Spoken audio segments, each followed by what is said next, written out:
loves, welcome back to our channel. Thank you guys for joining us again. If you have not already, or if you don't know already, I'm Zar, and this is my beautiful fiance, Joe. They know. But we might get some new people coming through, and they need to be introduced as well. But I know the our channel is homies called know. Joe and Zar. So. Well, touche. I guess they figured it out by now. Yeah. Touche. So we are back. Okay, talking Ready to Love. We're doing 2 episodes in one. Yeah.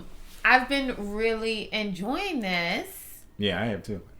So let me say this. First things first, before we even get into the review. What we not going to do is clap for Uncle Tommy every time he come into a room. This ain't even about him. Okay? And I want to start this off just like that. Yeah, this ain't even about him. I think it got to be like a production. You know how you go, if you go like to a live taping, you know? You go to the Wendy Williams show and she come out and everybody, it's people on the wings. But like, guess stand up, like clap. Guess what that's called? It's called the Wendy Williams show. Oh, okay. But the point is, the people is in the corners like, hey, stand up, like it's production. I can't. I love Uncle Tommy. I think he's fantastic. Yeah, but he can't have a grand opening every time he comes. He can't. And what I also want to say before we actually get into the episode, why didn't they bring his wife into the episodes? Because she was a part of the special, and maybe she didn't want to. I'm not like making a thing, but I'm just saying, like, isn't it fast? I mean, she was in the first episode. I thought it would kind of be cool. I think it was just a special. Okay. But you don't think that it would have been beneficial to have a woman's perspective or a successfully married woman sitting down with a group of single men and having real conversations about women? Because what real perspective can Uncle Tommy respectfully provide them outside of just being a gentleman and being a man? She has a different perspective. They might have been getting her feet wet. Like next season, she might come back and be, because they were tested.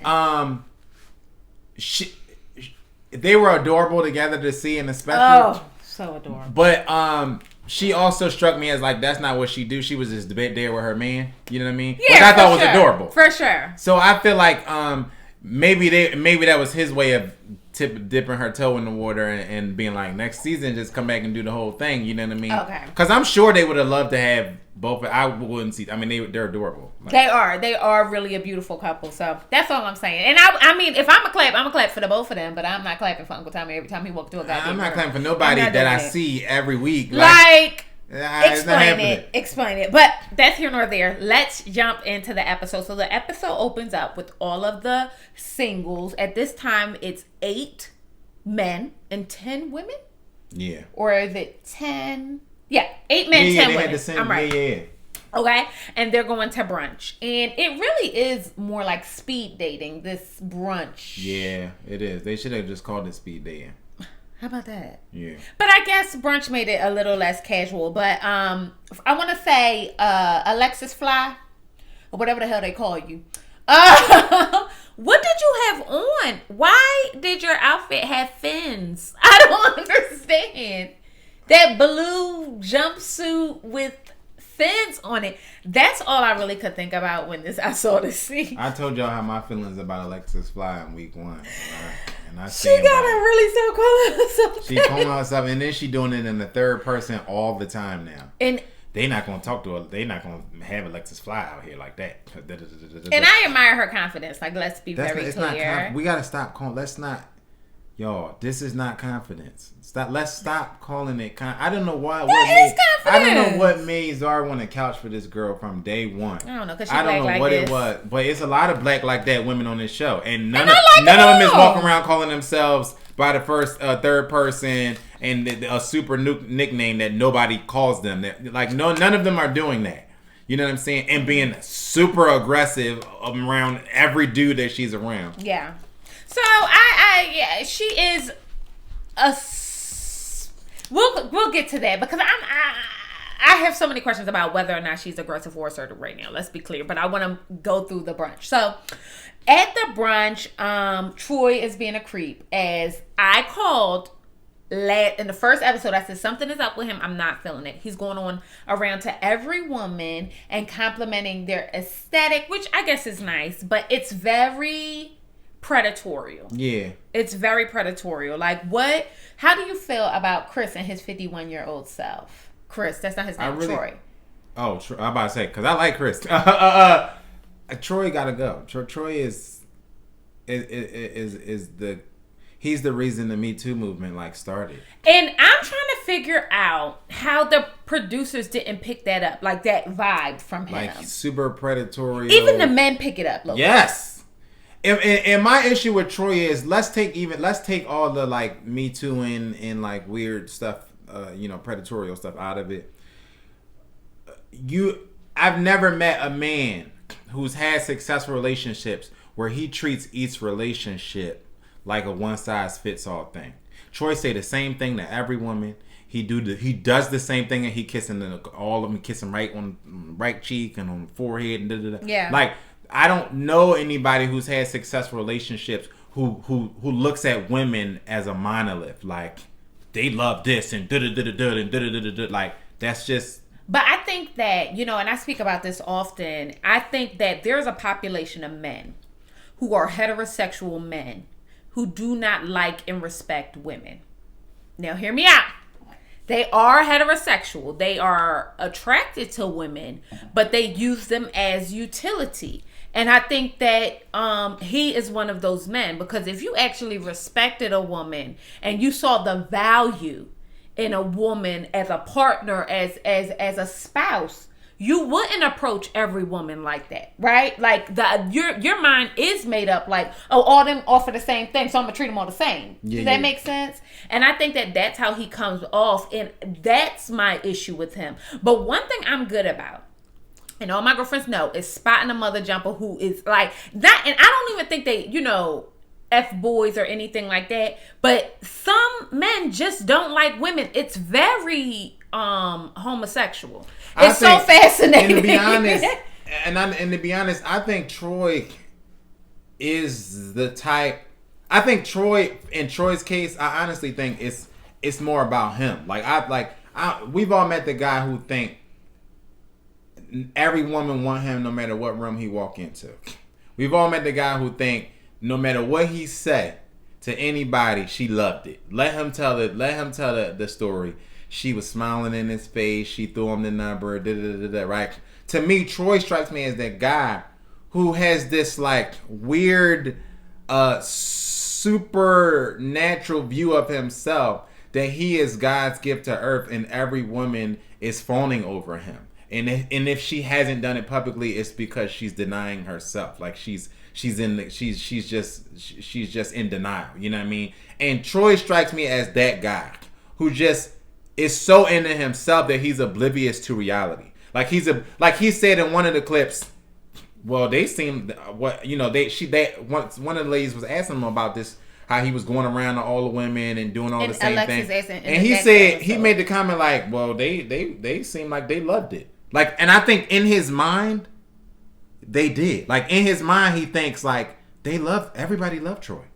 But I think that is also narcissistic and a huge lack of reality, self-awareness, yes, and empathy and value for how others may feel when you're moving in the room, which then thus takes me back to the fact that I believe he's a part of a population that do not like women. And I think that we don't have that conversation enough. I think a lot of women go through a lot of BS with men, and it's primarily because they are with a man who does not value women. And that is a large population of men. And for some odd reason, societal standards or whatever the case may be, has made it so that women are seen as a object to be possessed. Okay, I want to screw you. I want to pump you with babies. I don't want to give you any of my love or feelings or anything. That I will not marry you. I will not do any of these things. But you could be a vessel for my children, or my transportation, or the reason why I got a roof over my head, but I really don't bang with you like that. And I think that and can have a history of that. And I think that there's a large population of men who are like that. Think of all the men that have not had a successful relationship with a woman. A large part of that is a lack of respect for women, because the real tea, it's not hard to meet a good woman. One thing is, I really do believe, if you pour into a woman, they'll give you anything. Women are flowers.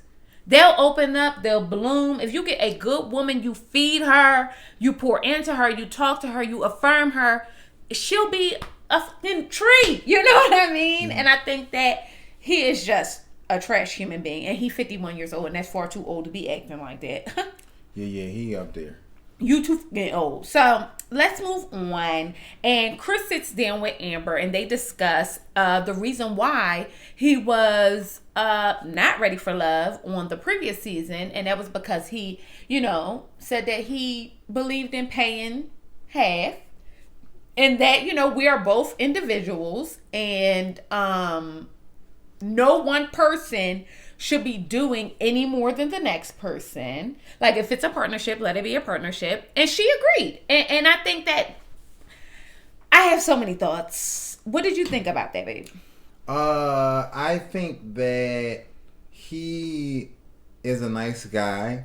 I don't think he meant any malice about what he said. I don't think he's a bum type dude. I think it was, they tried to kind of label him like a bum dude, for what he said. And I think that to each his own. How you run your household is how you run your household. And I think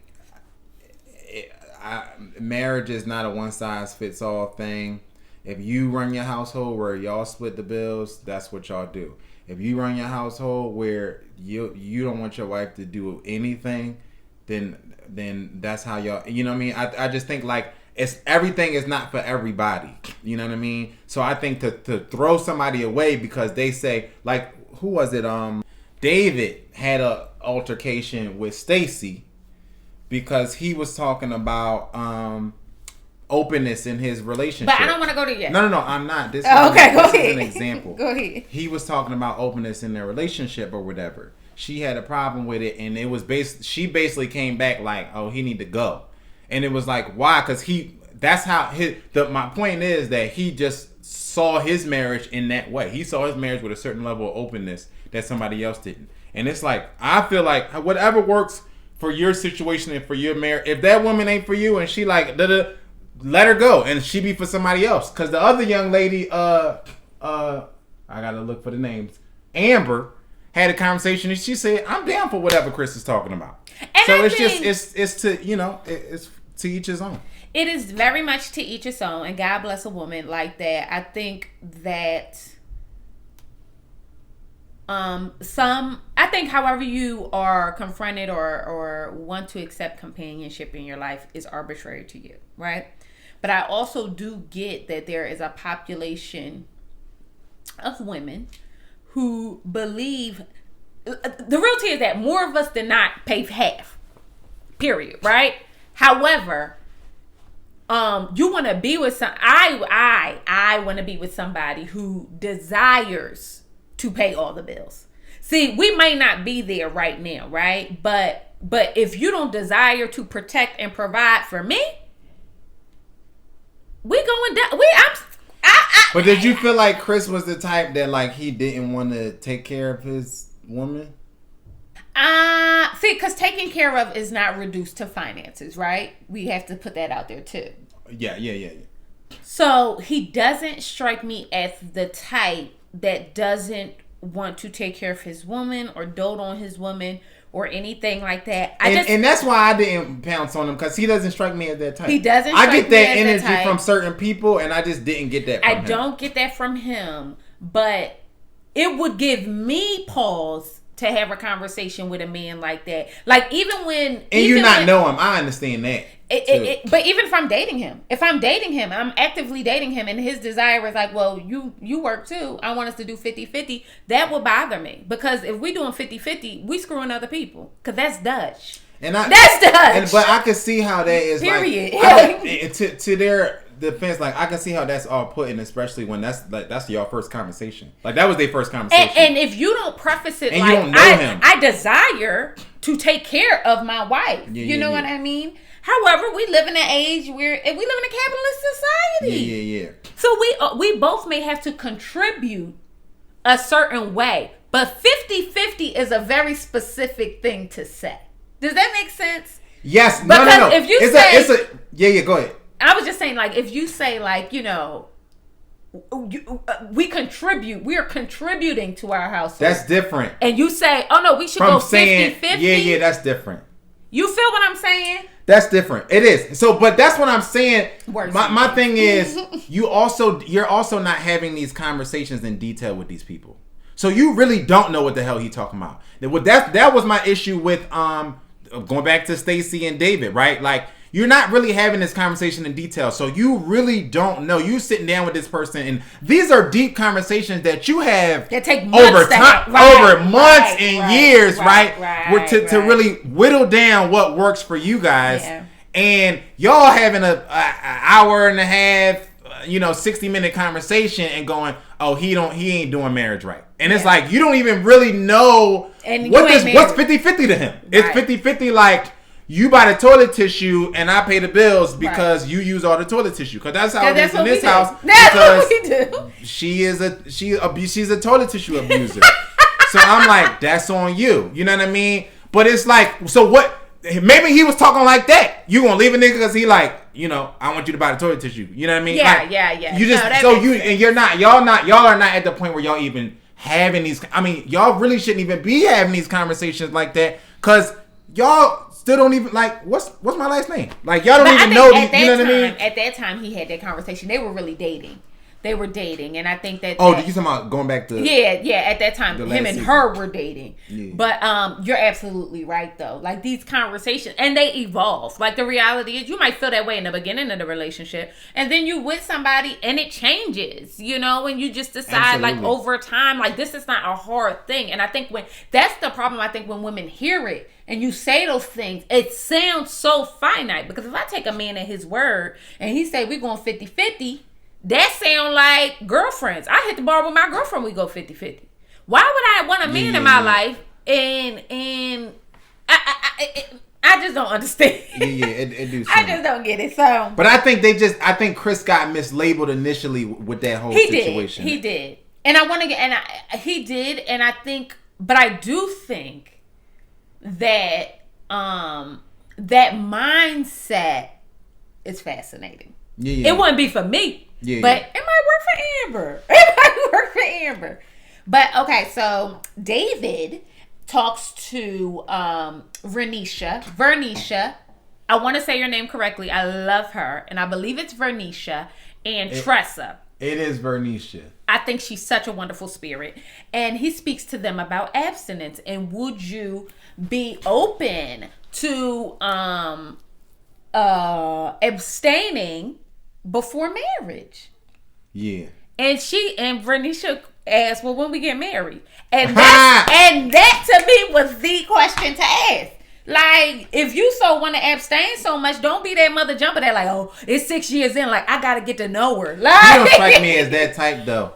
Like, first of all, I like David a lot. Like, I like David. He's a man's man, but he's like, he's genuine. Relaxed. He's genuine. And he seems like the type of homie that you got to protect because he'll give to a fault. Or he'll be nice to a fault where it's like, you're not about to walk over my man because he the nice one and I'm not. Like, but I like David a lot. And I think that I really like David and Vernisha together, like as a couple. Yeah. When they Are you talking about David and Liz? No. David and Liz. Sorry, David and Liz. The names, y'all. It's a lot of them. It's a lot of them. But as we get along, when they window them down, it's gonna be a lot easier. I really like David and Liz. But I understood, Vernisha's standpoint of like how long, because you don't want no dude to just drag you along and stuff like that. But how do you feel about being 40 and abstinent? I feel like the thing is, I feel like this, right? Like I'm so judgy. I'm kind of with Tressa said I done had some garbage peen.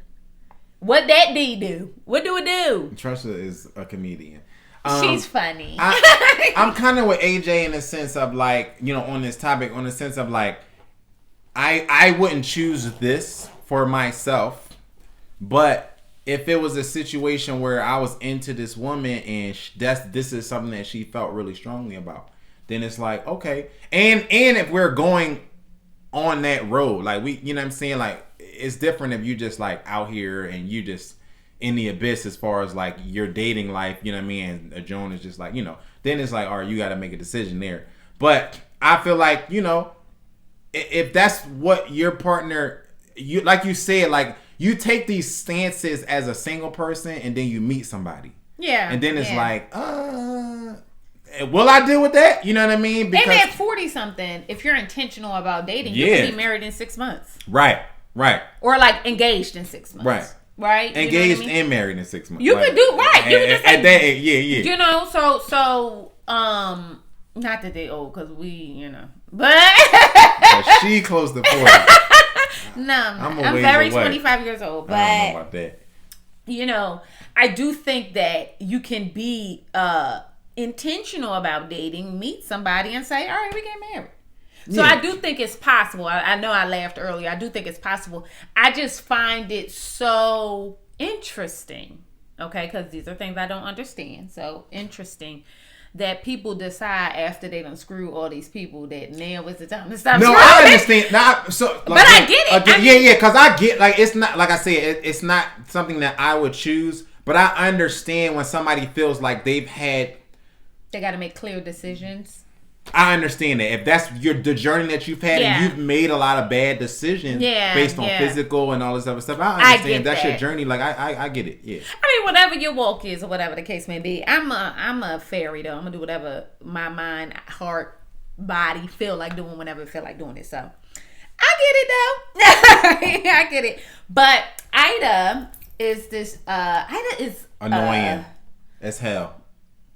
And everybody else thought so. And everybody else thought so too. Yes, especially Stacy. Every time Stacy would to sit down and talk to somebody, Ida came and wanted to sit on that mother's God, like it was really. It gave real. She's just. I don't want to call her attention weird. Starved. Like she really is thirsty for attention. And she talked too much. And Dietrich sat down and told her, like, you joke a lot, but we want to get to know you. Right. And we don't know what your angle is. Because you always joking. And I thought he was spot on with that. Like, you know what I mean? I thought he was spot on. And I feel like that's exactly why they booted her ass off. Yeah. And we can move on. Okay? Because she's going in she was bitter, way. I mean, to the very end. Oh, did you see how she was like, ask them? She looked like she was about to really break down. She was about to break down. It's like, but you know what? Got some soul searching to do. Because this shouldn't have broke you. Yeah. I don't know. So, they break off into dates, which I've been waiting for. And AJ and Alexis go candle making. And Alexis shows up with the baggy thigh-high boots on. And, but she fly, y'all. Now, mind you, I like Alexis. But you don't like Alexis, and you got to stop saying it. I think you like married to it at this point, like, and it's just like let it go. Don't die on this hill, okay? Because you don't like Alexis. You know what it is? No, I'm not even gonna go there. Yeah, AJ and Alexis are flirting, and you know Alexis is flirting. AJ is present. He was flirting. Listen, AJ said his own words. Alexis is a little too aggressive. But my thing, men are, well, you know, I always do say, like, sometimes you do got to kind of be a damsel. Like, oh, because you know what my mother told me? She said, you got to be a virgin when you meet them and a nun when you leave them. So if you with somebody, she basically was saying, like, they really can't know. You can be whoever you want to be, right? But can't nobody know the conquest, the full life you may have lived, or whatever the case may be. And especially if you're going somebody and you coming back around to them or whatever the case may be. You got to project a certain kind of, and this is sad because women do have to do this. And I think that. Well, everybody should do that. We just had a conversation about a dude who was sitting up somewhere talking about his sexual exploits. And I thought that was a mess. And I thought that was Joe inappropriate. was offended, y'all. I highly, because he was in the presence of women too. So I thought that was highly inappropriate and not okay. Yeah. So I don't put this on this is not a sexist thing and not at all. You know what I'm saying? Like, and I think that there's a line between aggressive and thirsty, right? And thirsty in my experience as a man living amongst men has never been attractive to men. Never. Like, so you go ahead, baby. No, go ahead. I was going to ask, do you think that a woman being assertive about how a man makes her feel physically is thirsty? No. An aggressive woman is fine. I think I attract aggressive women. Like, I feel like I've only had aggressive women in my life. I'm not aggressive. I think. First of all, I was not. No.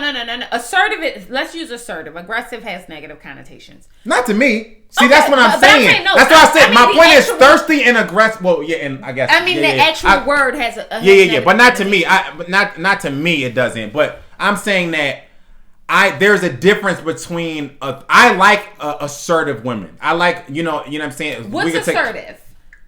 I like women who like. I've had women like come for me, but not in a way that is like super thirsty. In a way that's like I'm letting you know that I'm here, right? And I think that's cool, and I think there's a sexiness to that. You know what I mean? Yeah. But I've had women come at me like Alexis did, and I was turned off by it. Okay, well, I'm neither one of those women because I'm a damsel in real life. You got to come get me. Okay, the Alexis thing is like the super thirsty. Like, I'm gonna be in your face. I'm gonna put my number in your phone. I'm gonna do like. That's like, slow down, sis. That's what she was doing to AJ. But that's what all the dudes that had encounters with her was kind of like, yo, you're doing too much. And I said this in week 1. You did. I spotted it. I'm like, she's doing too much. And dudes don't like that. And there's a difference between assertive women are fine. I feel like for some reason there's a lot more assertive women in the world now today than there is. I mean, women is proposing. Women is proposing. We are men. And maybe that is. Maybe I think maybe that is. Maybe, so it's like, maybe that is something. Maybe there's something to that because I do feel like there's a lot more assertive women out here in today. But I don't think it's nothing wrong with that.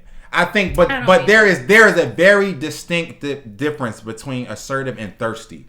Alexis is not the assertive woman, because the assertive women that I've been around and that I've met are not thirsty.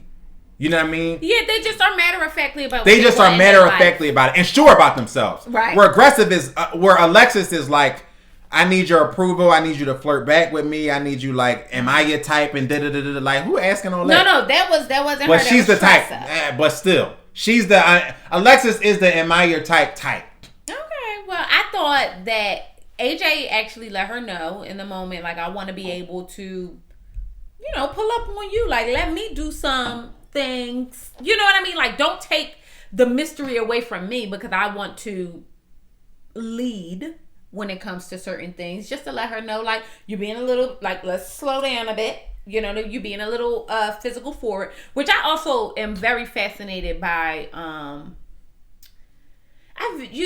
this might be a personal thing, just being attracted to people. And my first initial attraction never goes to like what I could do to them physically. It's always something like, I'm a fairy, so it's always like up in the air or whatever. But I think that, not up in the air, but like, like flying? In the clouds. Like, I'm like, oh, he's so beautiful, whatever the case may be. But it's not like, I'm going to be like, we're going to bed tomorrow. Like, I don't personally think that. So when women speak like that, it's off-putting to me.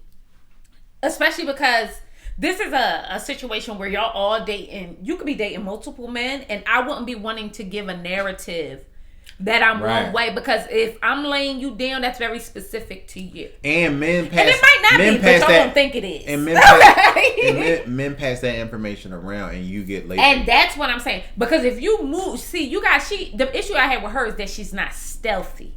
Because you could be that bitch, but it's a way to be like that. You know what I mean? Because guess what your name is in the street? It's not Alexis Ho. It's Alexis is sleeping. Alexis is... No, you didn't call her. Don't call her. I don't like that. What? Alexis Ho? I didn't say that. Oh, you said it's not... Alexis is sleeping. Oh, well. I said it's Alexis sleeping. Alexis coming over.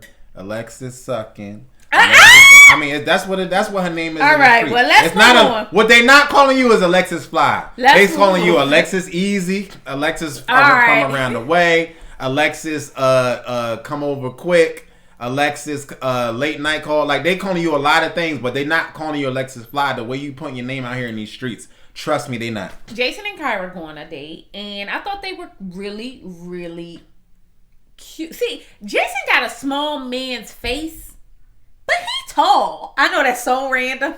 I don't know. But his face looked like he's short, but that's here nor there. Him and Kyra go out on a date, and they start talking about like things they want to do and pursue. And Kyra asked him a very pointed question. I don't know if y'all picked this up, but she asked him, like, are there things that you have wanted to do that you haven't yet? And he said anything he's wanted to try, he's done or thought about doing, but he may not have finished it. And she said, she kind of made a point to ask, is that because you didn't follow through? Like, I think she's mentally checking things off in her mind.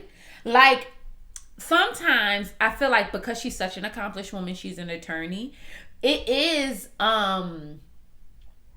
when you meet a man, you do go through like this, so you don't finish things? Good to know. You know what I mean? Almost like she was looking for things she didn't like about him. Yeah. As opposed to being present and just enjoying his company. Which is a toxic trait, which will keep you single for a long time. And she kind of gave me that because he opens up about having, not having mental health issues, but more it was mental health dealing issues. with, okay.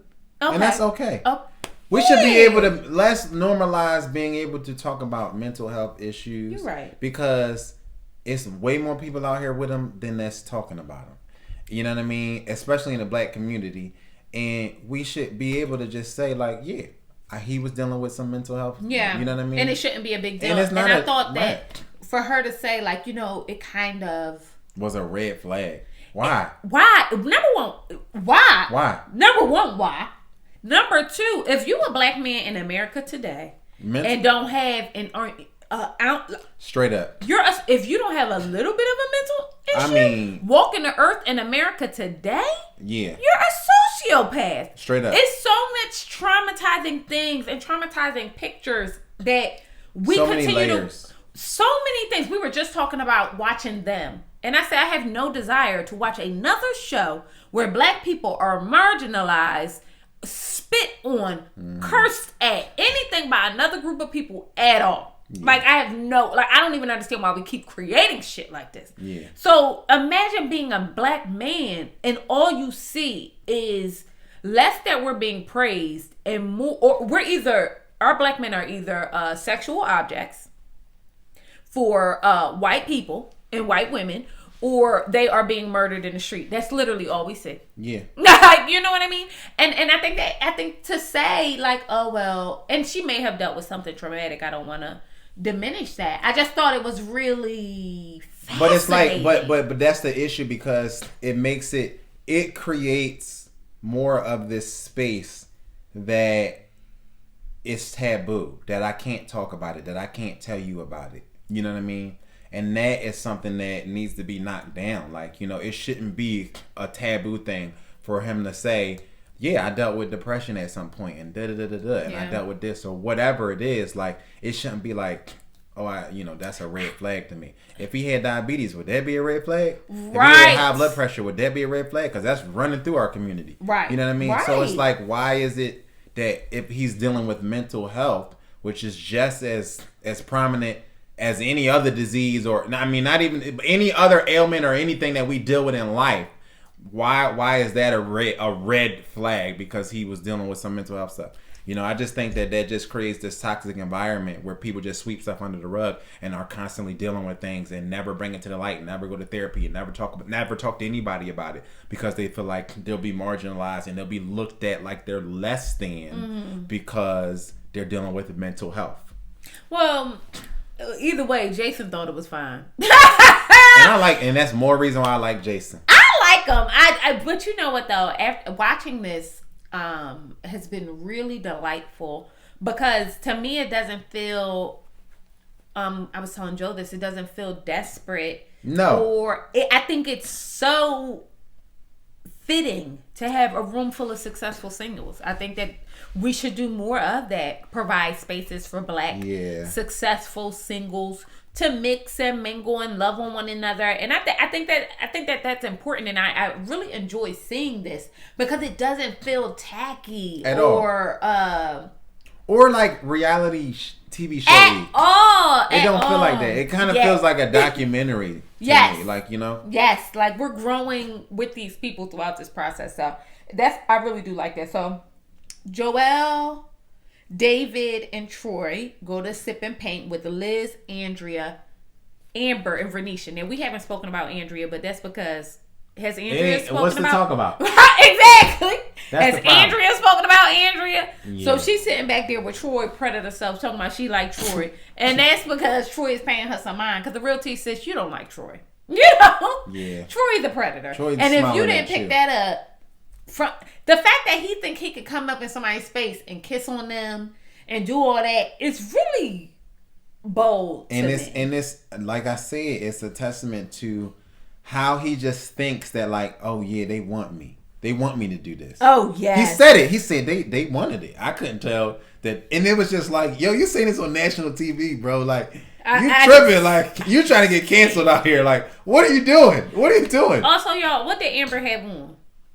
A bathing suit top?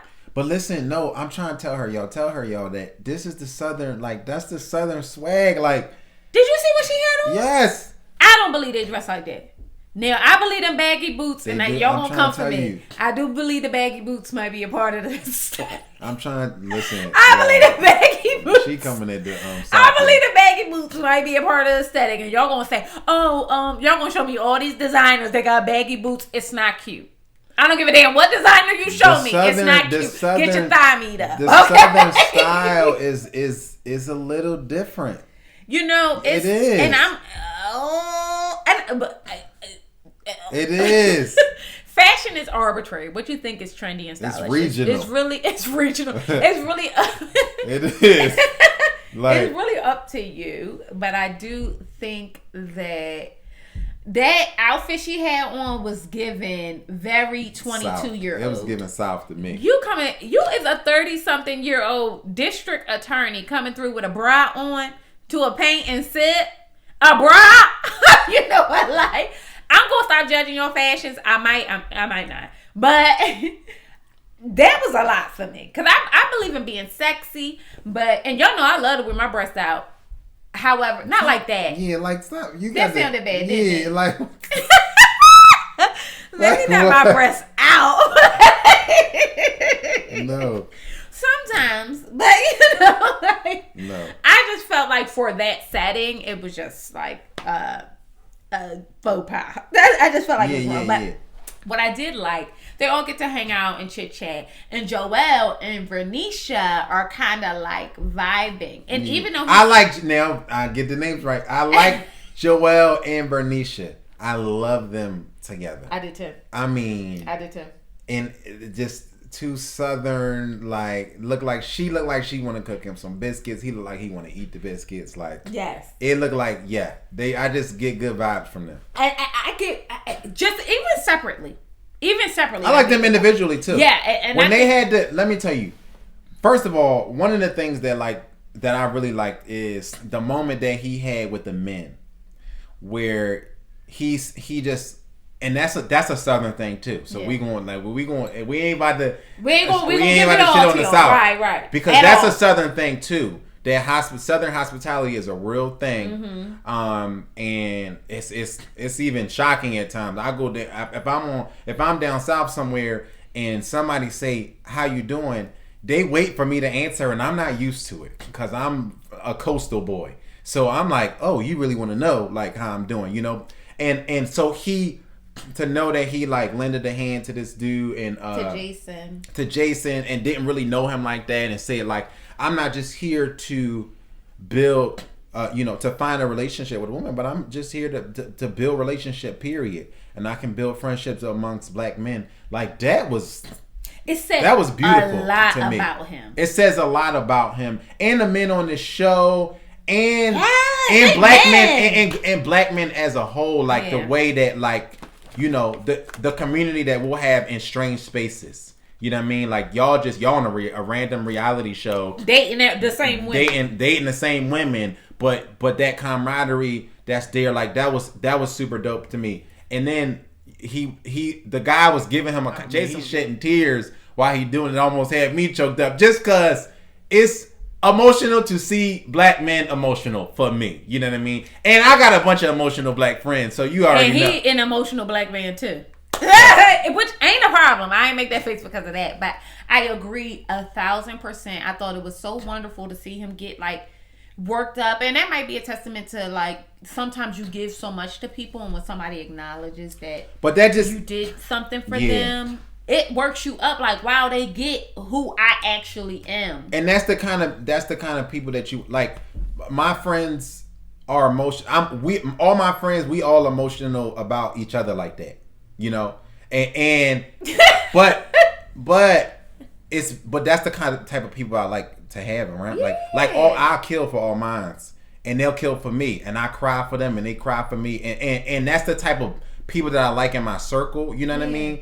And that's the type. Let me clarify. That's the type of men I like in my circle. Like I like radical, emotional men who like you, my nigga, and I'ma die for you. I'ma fight with you. I'ma fight against you. I'ma fight for you, and throughout my life, those men they've been there. You know what I mean? And so when I see Joel, I see that. I see a lot of my friends in him. I see that, and so that's why I'm like, oh, that's my guy. Like I already, you know what I mean? The accent aside, the baby, I got that accent aside, but that's the South. But that's the South. And I got some Southern friends, so that's and the a South. lot of women in the comments said, "Hey, now they like them like that." They do. They do. That's what I'm saying. He the man down there. I really do get, but I really like him and David. I'm like, I get y'all. I love them. I get y'all. So a lot. I'm not even gonna name all the people who went to the cooking class because it was like all of them except for like a few. But they all go to the cooking class and they make okra, macaroni, and cheese, which is very Southern of them. And Alexis again was just showing up very a lot, and it's like fun and it's cute. No, it's not cute. It's not cute, y'all. This is not cute. You a grown ass woman calling yourself a nickname like you a superhero or something. Like Alexis Fly sound like some reject Marvel character. Like, no, that's not hot. It's not cute. How many grown women you walk around here just giving themselves a nickname? Like, I don't know any. None. That might be Southern too. I wouldn't even put that on there. But maybe Southern. But one of the things, two things stood out to me during this group date. It was Tressa and Dietrich talking, and Tressa told Dietrich that in the previous episode that she felt like she was kind of into him, and asked him, was she his type physically? And I thought that was a very interesting question to ask a man. I think it's because you kind of show a little bit of your insecurity in that, right? Like, why do you need clarification on what his type is? You know what I mean? Like, if y'all got a connection, y'all got a connection. You know what I mean? And but I think that might be, residuals effect of the type of relationship that she has in the past, and how she said she's been like shelved as the homie a lot, which I understand because she feels like the homie. Like, but you know what though? I think,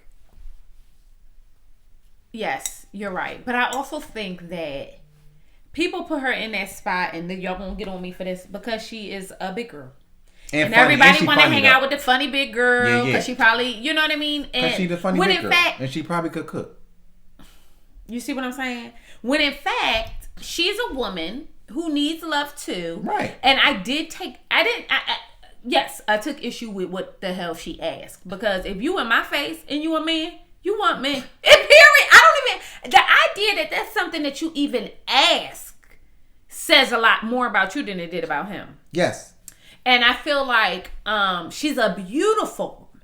You know what I mean? And I just implore her to show up, because one of the reasons why people treat you like the homie is because you ask questions like that. That's true. It's the confidence thing. It's because you're thinking those things. Because I don't care if I'm in a president. I could be in front of Chris Brown who like Karrueche trans and Blasians, and I'm still going to think you in my face, you in me. It's not even like something that I would even, and you might genuinely have a type. But I'm so confident that I'm an international beauty that means absolutely nothing. You know what I mean? Like, however you feel like, whoever you feel like you like. Yeah, you just operate in a different space. Like, I've never thought that I've had to add. I just feel like I'm an anomaly. So I don't really like whatever we got is whatever we got, no matter what you look like or whatever. Like, you know what I mean? And I think that that comes with a type of confidence, and I don't think that Tressa has that type of confidence.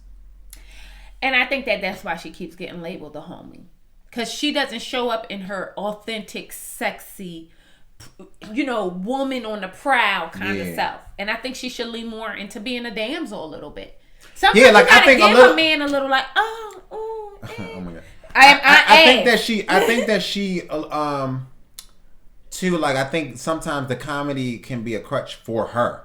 She claims that it's a thing that people use against her, but I think that if she really digs deep in it, right, it's a crutch for her. I think you're right. You know what I'm saying? At times, so where I'm gonna lean on this comedy, I'm the funny one. I am the funny. Yeah. You know what I mean? And if you put that, you don't gotta be funny. You don't gotta crack jokes. You don't gotta, you know what I mean? Yeah. Like was it Dietrich was telling the other girl? Right. Ida. Like don't you don't have to do that in a certain space where you don't have to. If you are with your man, if that's your man, you're not on all the time. So you're not the comedian. You're not you know what I mean? Right. And so I think she leans a little too much into that. I'm big, black, and proud and funny. And it's like, you ain't got to be that. You ain't got to be. Look at how Monique talked to her husband. Straight up. Because she don't talk like Monique. Monique on stage is ding-a-ling swinging. And Monique, if you see Monique with her husband, that is not the same Monique. Yeah. You understand what I'm saying? Anybody who knows, I'm the she same way. I'm the same. Cause she got all in it. You watch her hair video, but she not that don't happen in this house. It don't. And I ain't ashamed, goddamn it. He mine. But I think that she would benefit a little bit of leaning into her femininity and just being, stop using the comedy or whatever as a crutch. Yeah. But I want to get into AJ and Kyra sit down, and Kyra still coming, she's still a little salty about the whole I think she's salty about it, honestly. Like, I think she was really, really into him. And I think here now. This is whatever what the stars, the universe, or God and put y'all back in the same space. So you got to move on and either step into it or step away from it. And stop talking. Because my thing is, he already was what I appreciated, even though I think it's a red flag that he didn't have a second card and he's a grown man. I think that's a red flag. Get your finances out. You should be able to afford everything at all times. Do we know? He's a music producer. No. That's real. What he said. I'm not lying. But don't he got like a job? You said for real. He's a music producer. But don't they got like a? Did they? That's what it said, y'all. That was his title. Bust down and tell us what he said. He was a music producer. Like, that's it. I thought that was like his side thing. Like, he just picked it up. So AJ is a music producer. I need to know his real job. That ain't his AJ's real job. A music producer who only got one card. AJ don't do that for a living, though. I can promise. AJ is a music producer. I can promise you. Let me say something. That ain't far fetched for musicians and producers, y'all. No, I'm saying that AJ. And I'm being shady, and I'm telling the truth. Listen. And I'm telling the truth, and tell them I said it because it's the truth. Listen. It's the truth. I know. What I'm saying is that AJ don't do this for a living, y'all. Like, I know he how you know? Cause he made it seem like, well, like in the intro he said something like, I got it. He said it's like he made it like I just got into producing and now I'm like, I'm into it. No, what? But you 30 something, 40 something years old. Like, what have you been doing? Like, you know what I mean? Because the producing thing was like a recent thing, right? Bust down and let us know, y'all. Yeah, because the point is that Kyra's still salty. And Kyra got it. And I think that she gotta let it go. I think that you made a very valid point when you said you either gotta lean in, because I would think, I'm a fairy. And I really do believe in the universe. This is the third time in this one. Because I want y'all to know I'm a good witch. So you come around here and say something wrong, I'm going to put the red on you. Okay? So, and that's just it. But I think that she has to either lean in, because I would have seen that like the stars are aligning, and maybe I gave him a hard way to go. And he was honest. And I think that as much as I would castigate him for not having a second card and being a grown man, I also feel like we should give grace. We should give grace. And I think that it is hard to be a man and wanting to show up a certain way, and then you don't have the ability to do that in a moment. That has got to be hard. It had to eat it. It had to be embarrassing. It had to really bother him. I was embarrassed that he had to tell the story on national TV. Yeah, it had to be embarrassing. I would. But he don't strike me again. Like I try to, everybody. You kind of get a sense of people. You know what I mean? You don't know them, but you kind of get an impression, a sense. He don't strike me as no kind of fuckboy type. You know what I mean? Where I don't know, but just for me, he doesn't strike me as that. I'm just saying that because he told me. I don't have a reason. He doesn't strike me as that. So when he tells me the story, I'm like, okay, I'm gonna believe you. I'm gonna give you the benefit of the doubt at this point. You know what I mean? And then let's move on. Try. You're here. Talk to him. Don't talk to him, but don't keep like, is he gonna be my cheapo? Like she called him some cheap nickname or my chocolate. And it's like, come on, dude. But Kyra, let's also stop giving these stupid ass nicknames. Stop it. I'm tired. Way too old for this. I'm tired. Way too old. But Kyra, another one who's about to be friend zone. Like she's another, like she giving homie vibes, like big homie vibes. You know what, Kyra? I don't know what it is. I think that Kyra gives, and y'all want. I think Kyra gives I'm better than this vibes. And I think that's why she's giving you big homie vibes, because she seems above it. Yeah. And I mean that respectfully, and I'm not saying that she has an air, and I think that's. Listen, girl, be regal, but I do think that she comes. But don't be regal. Like, don't throw your resume out, because you here, you in the ground, you are. And that's a big thing me and Joe speak about as well. You could be soaring in your career and be very entry level at love, and you here, you in the same job as everybody else, sis. So come right on down from there. But am I? I didn't think about it that way, but I'm glad you said that, because maybe that is it. I don't know, because I can't place. She seemed like everybody else is here dating, and I'm just here. I'm just here. My presence is a presence, and she seemed like a homie, like which I think that like if Kyra was on the show, like I feel like dudes will go to Kyra and talk to Kyra about their other relationships. Well, there you go. You laughing? No, like a homie. Like, let me tell you what this chick did today. So all the men sit down and they decide that Tressa and what's her name, Andrea, are in the bottom two. And obviously, David takes out Andrea and just tells her straight up, "We don't even know you, sis. So you gotta go." and Dietrich takes out Tressa, and I think she was initially nervous. Yeah. Because she was just like, the confidence. It's a confidence. It's for sure a confidence thing. And Dietrich just lets her know, like, you got to get to know people in a way, like, as a woman, like, show up. Yeah. You know what I mean? Because these guys are seeing you as a friend, which is wonderful, but you don't want to be the homie. Right. And she says that has been her issue in life. Yeah, and that's because she's worried about her weight when she fine as hell and she got to show up like that. Yeah, because like we said, that Southern culture, one of these little niggas will sock you up like a biscuit. I'm not going to be able to thrive down there, but she's going to be all right. They will sock her up like a biscuit down there. So let's get into the next episode. I know it took us an hour to get through that one, but let's run through this one. So basically, that was just one joke? Yes, babe. We had a lot to say, y'all. Sorry. Y'all better hang out with us, but just put this in your ear and work. So Tommy comes in the room and the women clap. I'm just saying. Somebody telling. I told y'all. I'm tired. Somebody is telling them to do it. I'm so over it. But he basically tells them that you guys this week have the ability to eliminate a man. And he wants them to get to know these men on a more intimate level and go to their home. So the first date up is Joelle Vernisha. And they're at his home, which I love his home. He has a nice home. Mm-hmm. And he makes her breakfast, and she shows up with no bra or panties on. She was rocking out. But she looked good. Not no pink. We don't know if she had. Did you see the dimples in that ass? I was looking. I wasn't. I love the dimples. She came through with all that ass, and I was with every bit of it. Come on through. Show him. She had to know, because she sometimes, but she got a lot there though. Real extra. I ain't gonna say it because I don't want to get popped in the mouth. So she got a lot. She got a lot. She look good than a motherfucker. Okay, because if I had all that ass and titties, I wouldn't wear no bra panties either. Y'all be seeing these nips everywhere I go. Also, don't say you get. You do not get. I do not hit her.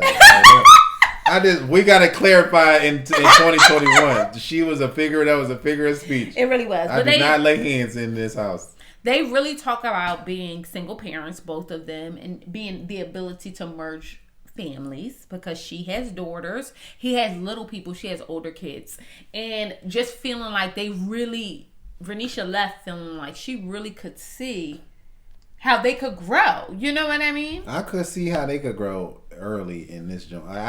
They just got good vibes together, and I hope that they stay on this path and kind of try to figure something out. And I think it's good that he I think it's really unfortunate that he lost his spouse, but I do think his story, that's another thing, like his story, like it makes me root for him. Like I want you to win. I want you to get this whole big voluptuous woman and have her cooking you biscuits. I want you to. I want you to have all of her. Okay, every little bit. Deserve it. You deserve it. You done been through it, baby. you deserve it, baby. For real, but I really enjoy watching them because I could see she seems a little bit guarded, but open, which makes sense. She got kids. She done been through life because she 40. What's she? 40. She's 40. Oh, she's on the 40 nose. on the nose. Yeah. So I mean, I get it. I really do. So Alexis takes Troy Predator ass on a date. Okay.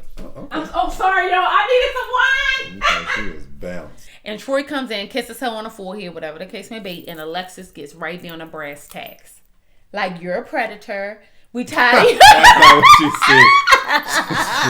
said. She did not say that. She said, you're a predator. And we are tired of you going around kissing all these women. She said, you texted me and told me I was your number one. First of all, y'all, what we're not going to do is make this number one spot thing a thing. You're on a show with 50 million other women. 50 million. Like, I can't even remember all y'all names yet. Like, I need a screen that shows me your face and your name. Like, I can't. You on a show with 1,100 other women. Why? How are we having this conversation about I should be number one and I should be top? And the real tea, bitch, on Wednesday, you was his number one. It's Friday. Somebody else is my number one today. It's so many of y'all. This is the real world. Like y'all, it's a lot of people in the house.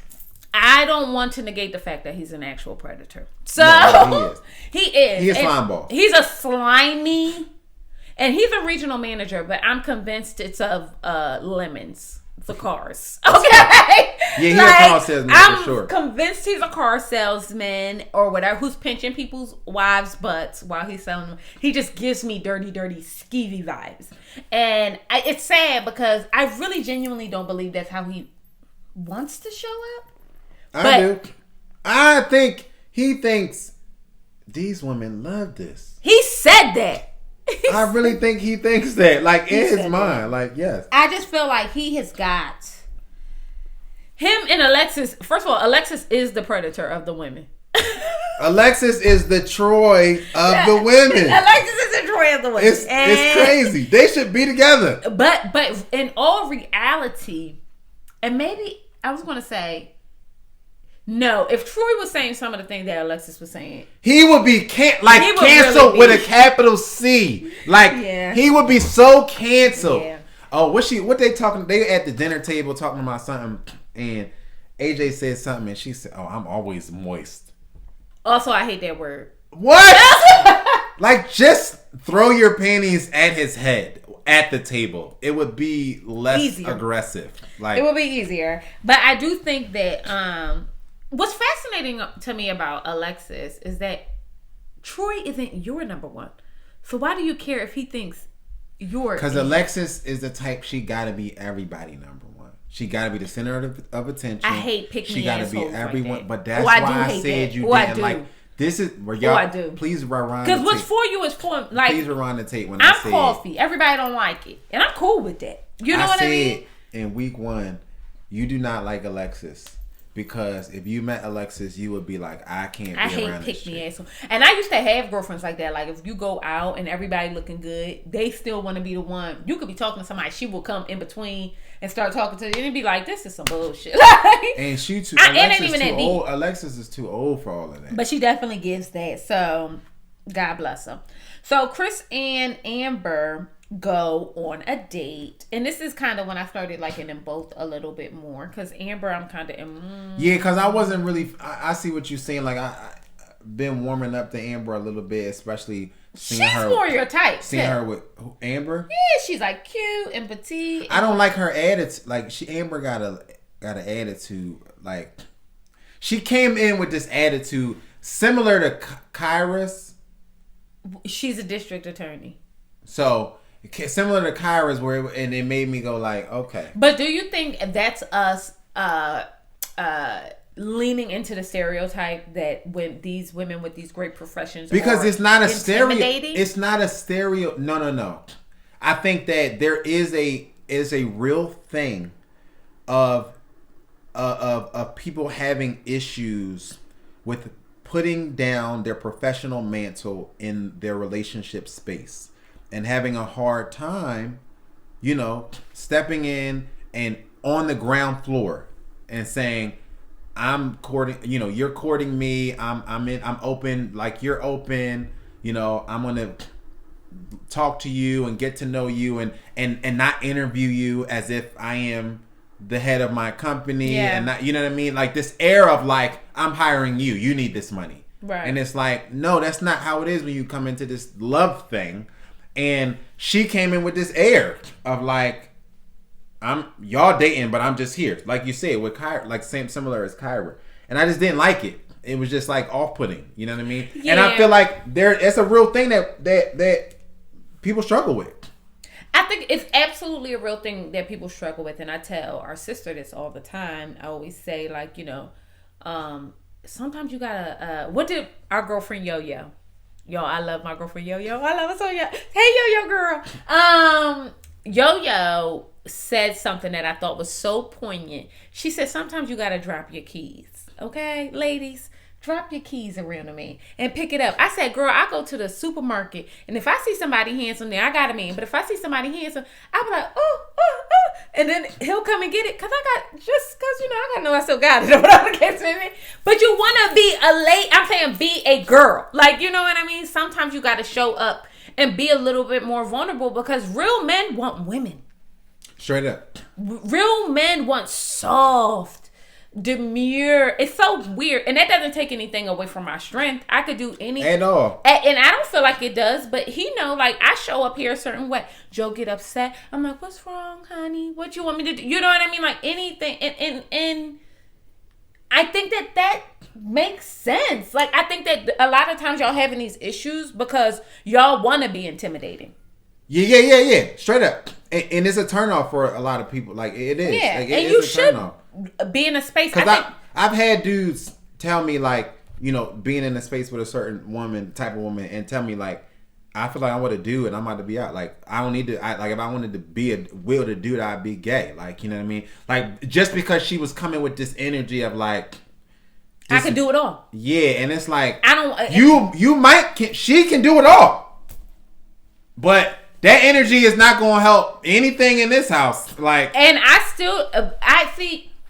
I can do it all, right? However, in this relationship, I recognize that I play a role here, and he is my spouse, and I defer to him on a lot of things. Child, when he went away on tour, y'all, I had boxes lined up at the door. Why? Because when my man is home, he takes out the trash, he comes to get the boxes, everything, right? So that might be something so minuscule, right? But even that, y'all, I don't take no goddamn trash out, and we continue. It's something that small that makes you feel like needed. Like, oh, I got to do this in my house. You know what I mean? I know it's like minuscule, but people don't get how small those things are. I tell people all the time, like, especially my girlfriends, sometimes you give a man a task or you ask a man to do something and you just got to let him do it. Because can I take the trash out on my own? Hell yes. But in this household, to make everything work and it feel good, we lean into our roles. I don't ask Joe to cook me no dinner.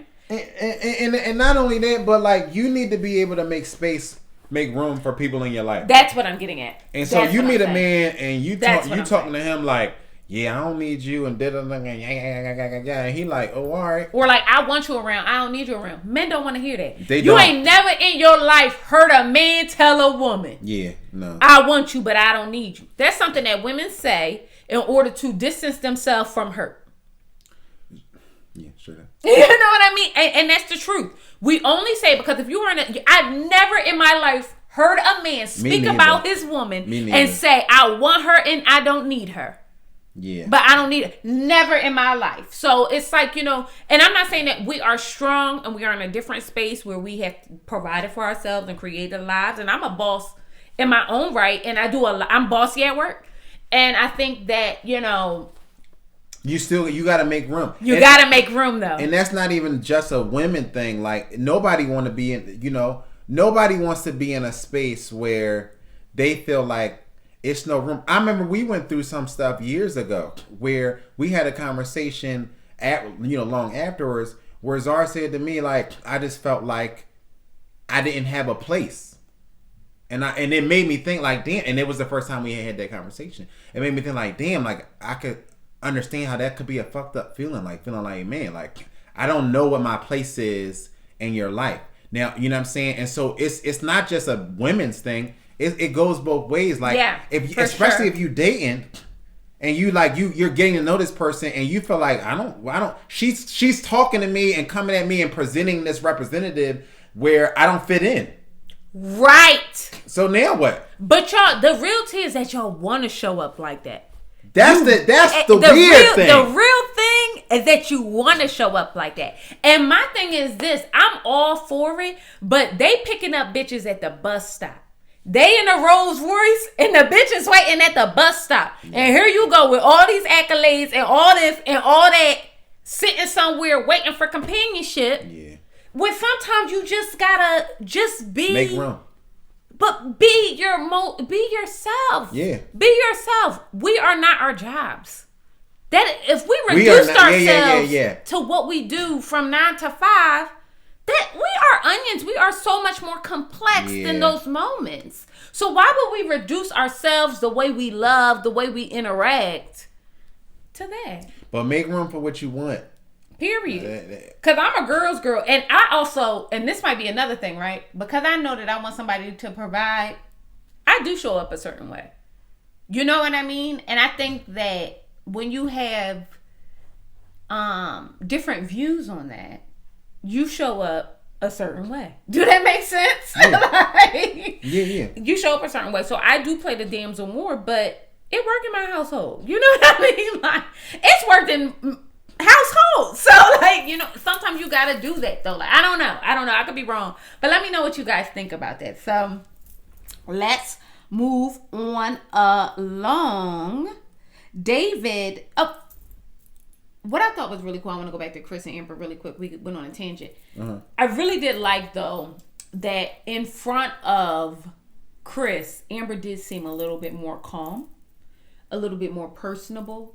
And she did. But she said she shows up better one-on-one. It makes sense. As opposed to these group settings. And it really does make sense. And a lot of times I'm watching these women, because I'm not really watching them to pick them apart. I'm taking in what you right, taking in what we're seeing, and it did make a difference to see her on a one-on-one date. Yeah, it made a huge difference. It did, and it really shows the truth and chemistry between people, right? Like we talk about a sports show that I watched called Undisputed, and one of the guys on the show, Skip Bayless, was a very unlikable person until he was paired with Shannon Sharp, in our opinion.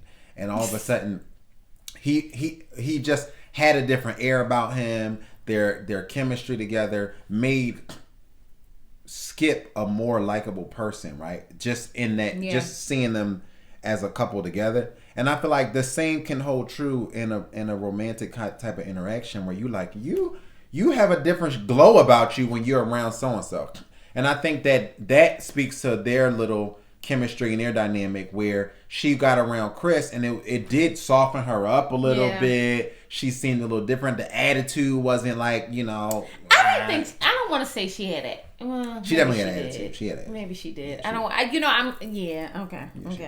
gonna say. But David and Stacey go to Pilates. This is one of the most fascinating conversations this whole time.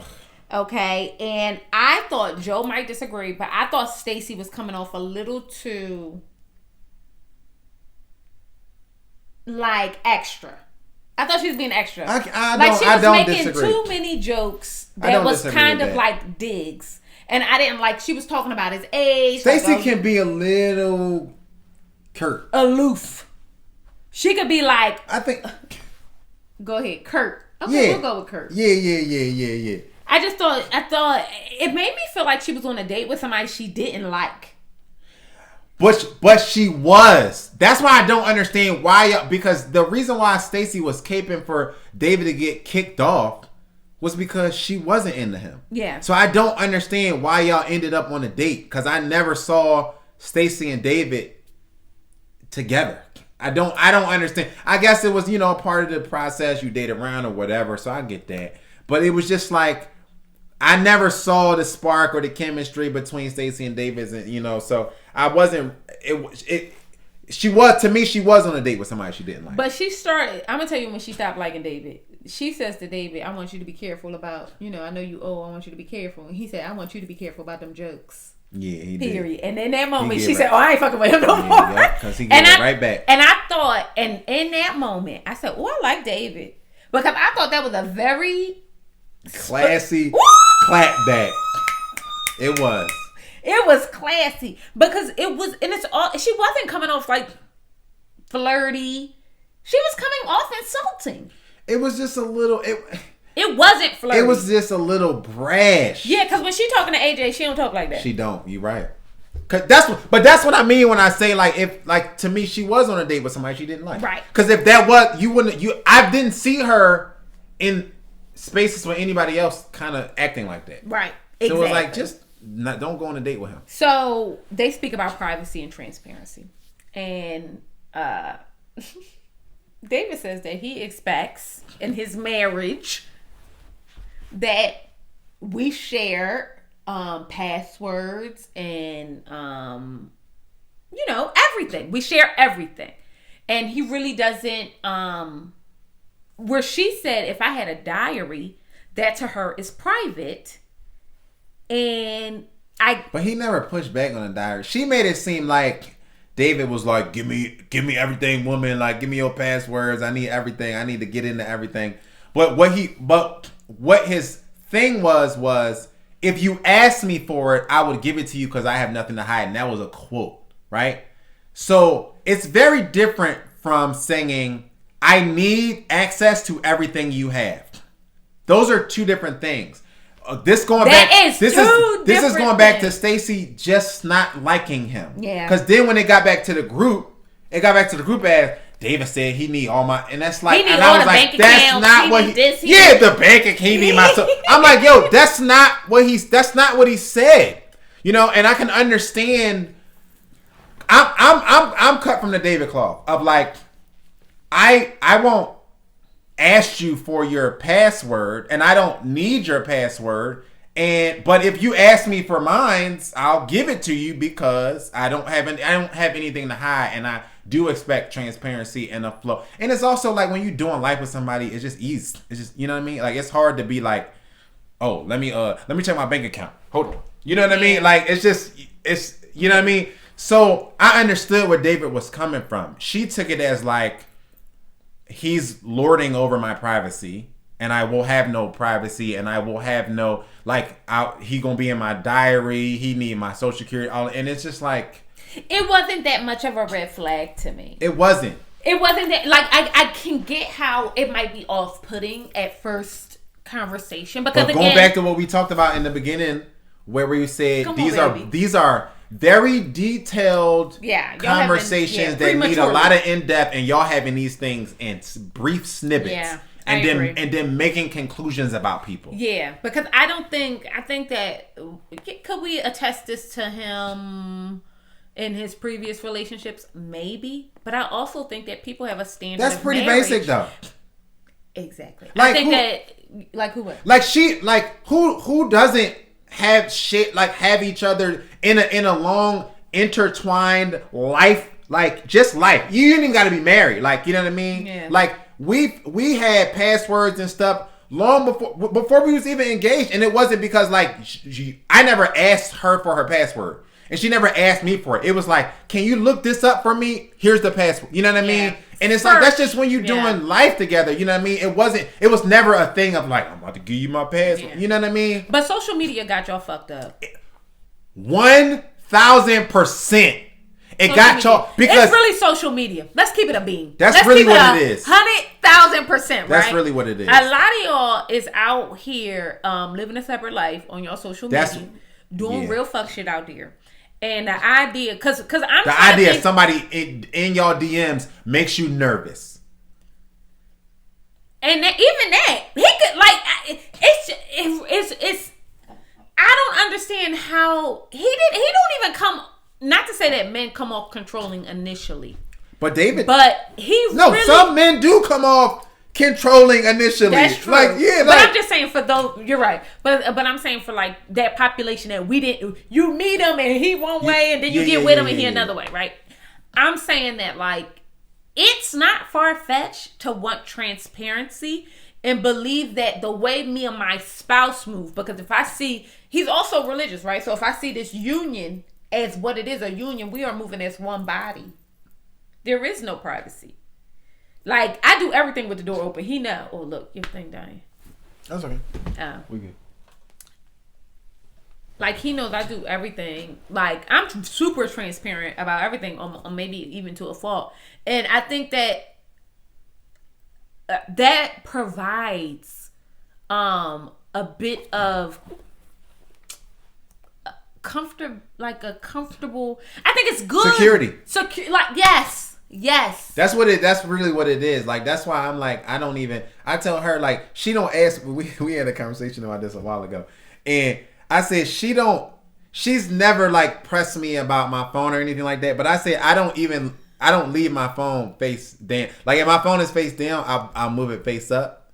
Just because I don't want to present the I don't want to project that I'm hiding something. You know what I mean? And it's not because of anything she ever did or asked me. You know what I'm saying? But it's just the whole thing is the idea is it because somebody else asked you? No, it's not. Where did that come from? It was a social media thing. We've seen it. I don't know if you've seen it, but there's memes of your phone is down, that nigga cheating. It's been me. So that's really what it was. It kind of stemmed from social media. But like you said, social media got a lot of people. It got people really messed up. Because it stemmed from the memes or whatever. But it's just a thing of building security. You know what I mean? And like David said, the more you just live in life with your spouse, the less you're even worried about to be putting up a fight. What? You know what I mean? Yeah. And so I think it just was overblown, and it really stems from Stacey doesn't like David. Period. That's all it is. It really is. Because if AJ said you can't have, I need you, she'd have been she'd have wrote it down in the composition Massa, with her diary. It'd have been a diary and her social security number, like Girls Type. So AJ, Liz, Alexis, and Jason go to I guess a spot where you can play games or whatever the case may be. And AJ called Liz Regal, which Liz has got to be one of my most favorite reality television people I've seen. Liz is great. She gives me such sunlight and energy, and I really do root for her. And she speaks to AJ about sex before marriage and how he feels about that. But she says it in she chooses her words so beautifully. Yeah. And AJ Liz is very composed. Very composed. And he calls her regal, which I would give her that as well. But she seems down to earth as she well. Does. She doesn't give you any airs or any, which I don't think it's any problem with that. But she just doesn't. I do, because that was Witchercombe's problem. Yeah, but I think that, I mean? They have the Amber. conversation. Yeah, they have the conversation about sexuality and sexual chemistry before marriage. And what I like is when AJ is growing on me, y'all. But what I like is when he said, "Well, I want to choose my words just as carefully as you have," because she asked him, would he have an issue with waiting until marriage, and he said he has waited with somebody and abstained from sex with somebody.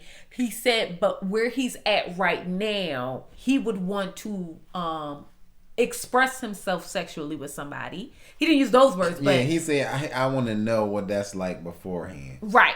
And me and Joe got into a little like back and forth, because she said, well, it was good to know that that's not something that he was into. And Joe said he didn't say he wasn't into it, but I felt like he did. No, I think it was a thing of like, I don't think she felt put off by what he said. Do you? I think she's so sure of herself and where she's at on her journey that no, I don't think anybody was. I don't think she put off by. Yeah, I don't think. I don't think he was saying like. I think because I referenced it earlier. I think his response was more in the air of like, that's not, I wouldn't choose that for me, and that's not something that I would want to do, but it's not something that will be off the table. Mm-hmm. That's what I got from. That's what he got from it, but I didn't pick that up. But I'm also really big on treating men and really listening to what people do and do not say. So I like read between the lines, like, oh, okay, if it was the right person, I'm talking about men. You know what I mean? Like, straight up, keep it 100. Are you willing to go through that journey with me or no? And I know it's very premature to ask that question, but I do think that once you lay it up, was that what she was asking? I don't remember. She didn't make it personal, did she? She didn't make it personal. No. And I get that, but I'm saying that's the real question. I'm celibate. Would you be down she said I'm abstaining. And would you be down to abstain with me? That's not what she said. Is that what she said? That's what she said. That's not what she said. That's not what she said. But I think AJ is not for Liz.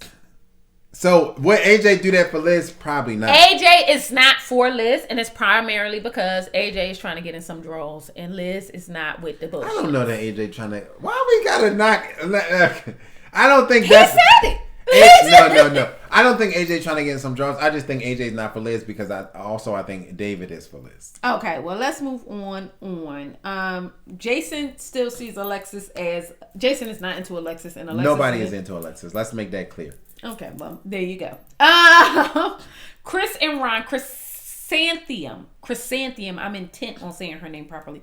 Chrysanthemum and Ron go on a date, and Chrysanthemum is looking for somebody to provide and protect her, and Ron looked like he is just the man for the job. Ron is super down for Chrysanthemum. And I don't think she was attracted to Ron until he said, no, I'll take care of you, whatever the case may be. No, she said she liked Ron from the jump. Okay. She said she liked Ron from introduction day, and just never really like got a chance to like really express it. And she was kind of giddy, like, oh, when Ron was like, yeah, I'm into you, like she was kind of like, oh, cause But do y'all remember I thought that was cute. The first episode when Ron was talking to Andrea and they were speaking about, he said, I want, you to come. If you're a flight attendant, I don't think that would work for a family. And we thought, oh, it's premature to say that. He said the same. She's a flight attendant as well, y'all. Who, Andrea?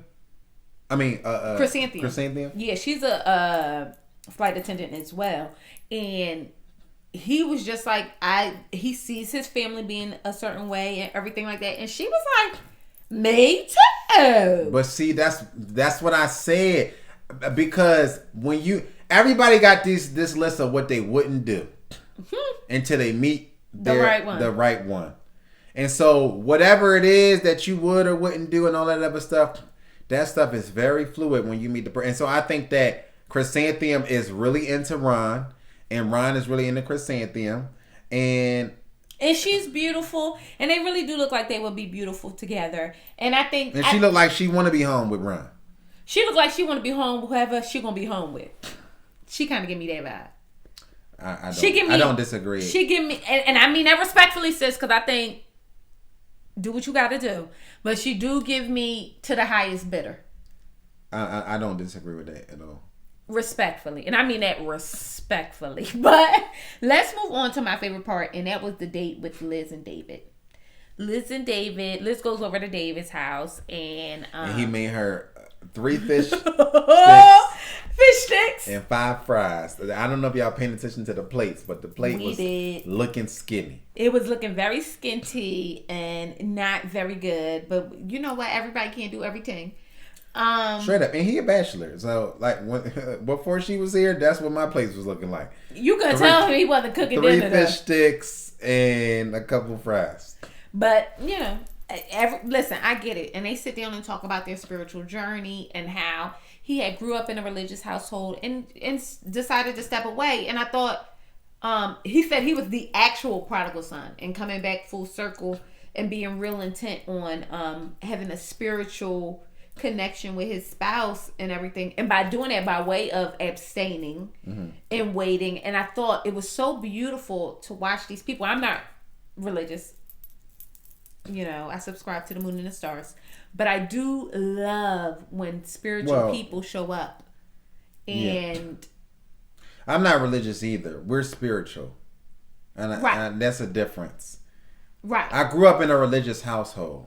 Yeah. But I'm not beholden to religion. Is very much so man-made and built in tradition, you know, and both of us are rooted in spirituality. Yes. And so I don't want to sound as much like, as we appreciate, you know, we believe in God and we believe that this stuff came from somewhere.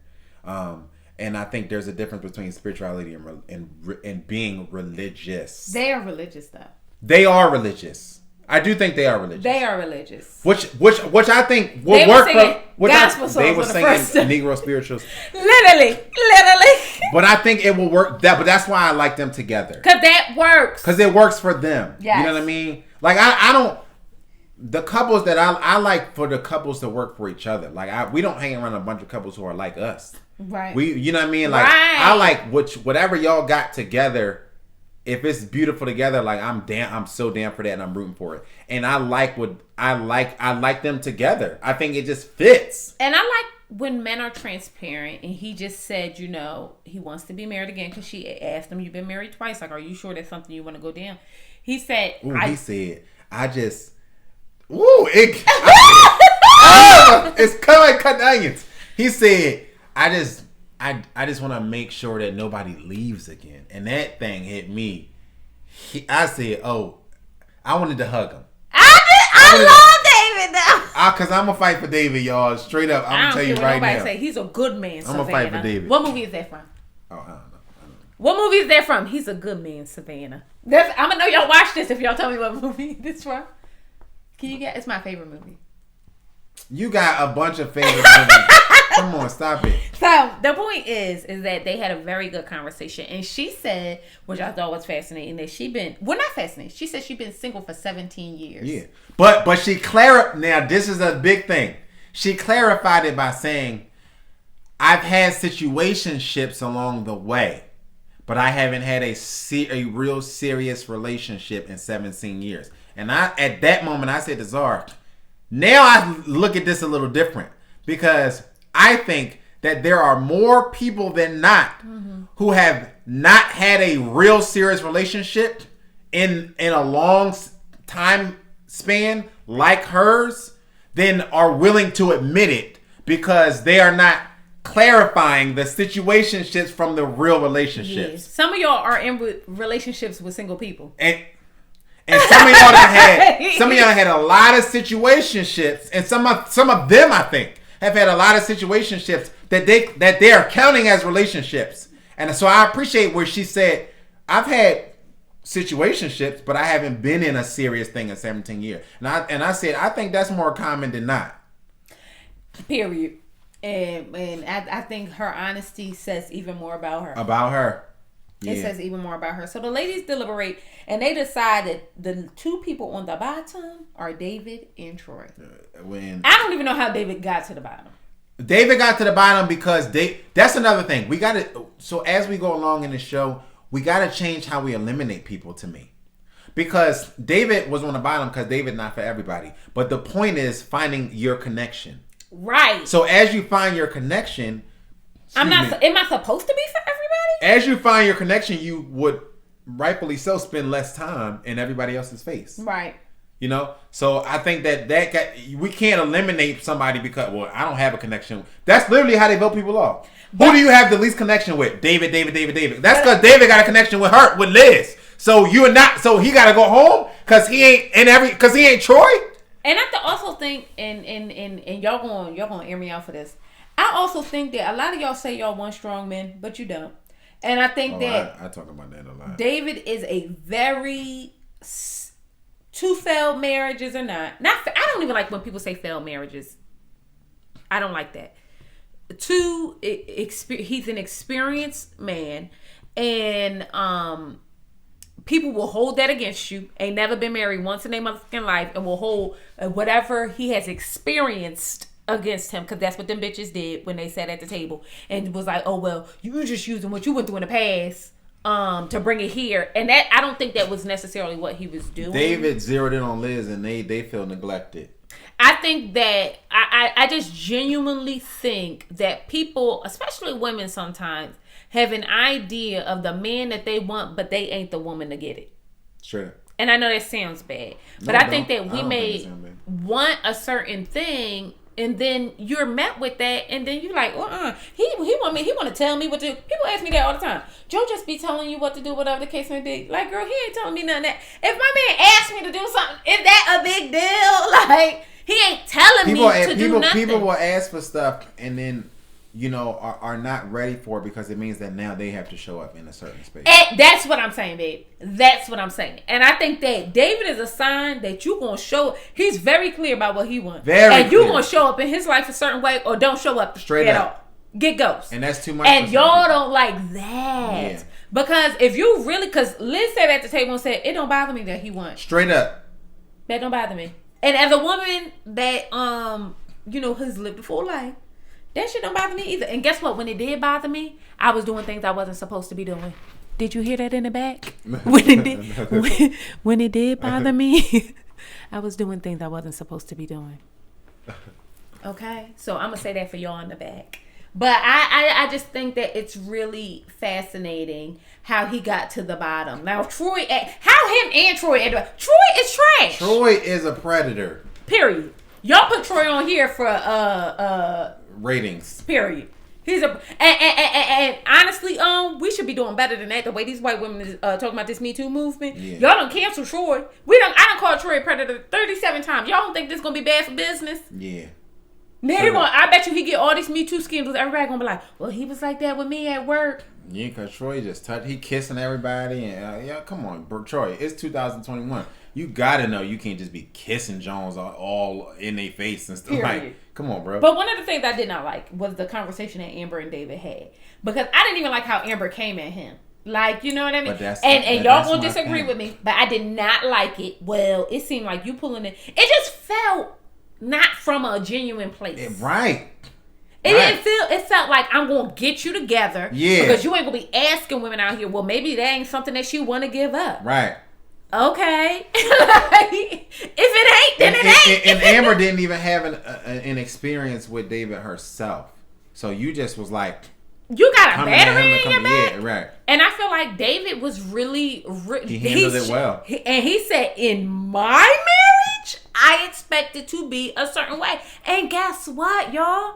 All of our marriages are going to look differently. That's what we started out saying. And I just felt like at that moment he was speaking to Stacy, but she doesn't have to like it. We just dated. They just threw us on the stage. She don't gotta like it. I gotta get kicked off the show because I think that my marriage is gonna look different from Stacy's. And y'all all in there cackling, talking about, yeah, girl, he can't have on my. That's it ain't that deep. There are men who do take advantage. Like, let's be clear. But guess what? Like, it's men that don't. And y'all gonna get with a Troy and wish y'all had a David. Period. Just based on how y'all acting. Okay, just based on how y'all acting. So, rightfully so, Troy's ass got kicked to the curb after he said, "Oh, I ain't do that. Oh, I wasn't." That was me. I woke up and thought, "Oh, that was just not myself."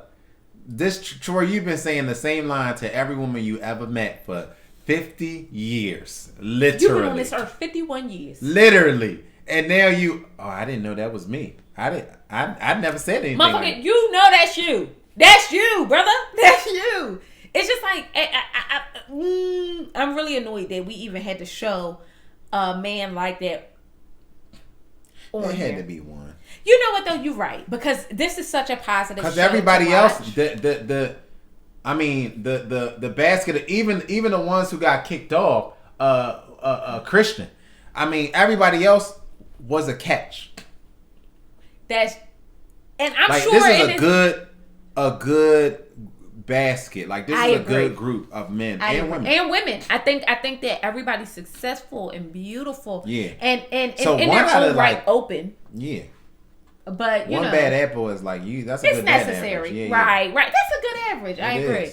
So that's it, and that's all. We done gave y'all everything for the last 2 episodes. Y'all done spent an hour and a half and some change with us. Okay, so I hope you liked it. We will be back consistently. I wanted to make sure we came back. Joe is finally home, so I wanted to make sure that we sat down and really got to brass tacks with these last 2 episodes. So we hope that you guys will come back and join us again. We'll see you later in the week for Married at First Sight. Yep. Peace.